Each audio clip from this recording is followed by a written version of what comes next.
Miami, Florida, home of the Fleischer Studios, where the latest scientific developments are employed in the art of motion picture cartooning. Leading experts are gathered in production conference on the famous cartoon, Popeye the Sailor Man. Hundreds of drawings comprising the results of their deliberations are arranged upon surrounding walls. The pictures representing highlights in the story's development are shifted around as department heads plan or change details of production. Known as idea or key drawings, they are given to a group of artists called animators.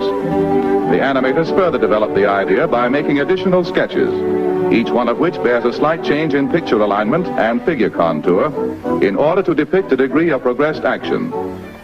As there are hundreds of pictures to be animated, the routine drawings in between the key pictures are filled in by other artists who are called in-betweeners.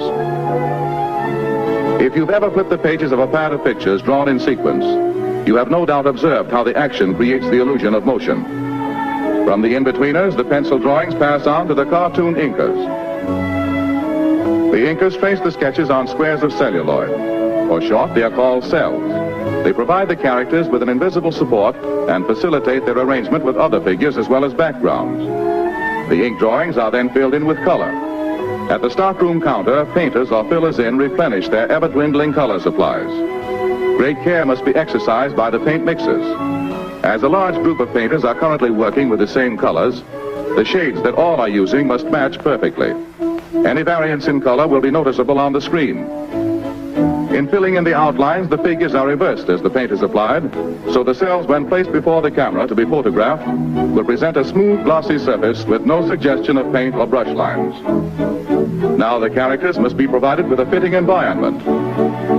In this department, settings are designed and decorated by artists whose work is just as important and perhaps more complicated than figure animation.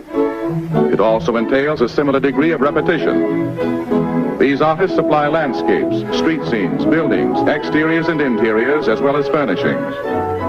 They must be adept at creating the illusions of wind-blown clouds, waving palm trees, rolling seas, moving vehicles, and other effects that suggest activity. The character drawings are used to aid them in obtaining proper figure placement in relation to backgrounds. Also to aid in creating perspective and scene composition when the celluloids are assembled before the camera. For instance, Popeye's girlfriend, Olive Oil, must appear in normal relation to her patio doorway. And it would never do to let Popeye miss the rug when he bends his painted knee in ardent admiration. Many cells or pictures are required to complete this action. Now the thousands of celluloids bearing figures and backgrounds go into the long routine photographic process. All departments of the studio are supervised by Max Fleischer, veteran cartoonist. In bringing the spinach-inspired seagoing strongman to the screen, he is known as Popeye's Filmland Papa. One at a time, each drawing is placed in a holder, and a single exposure is made on film.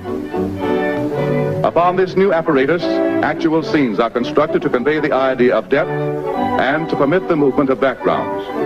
For instance, many drawings of this bird must be photographed, each one with the wings and other lines of body contour in slightly changed positions.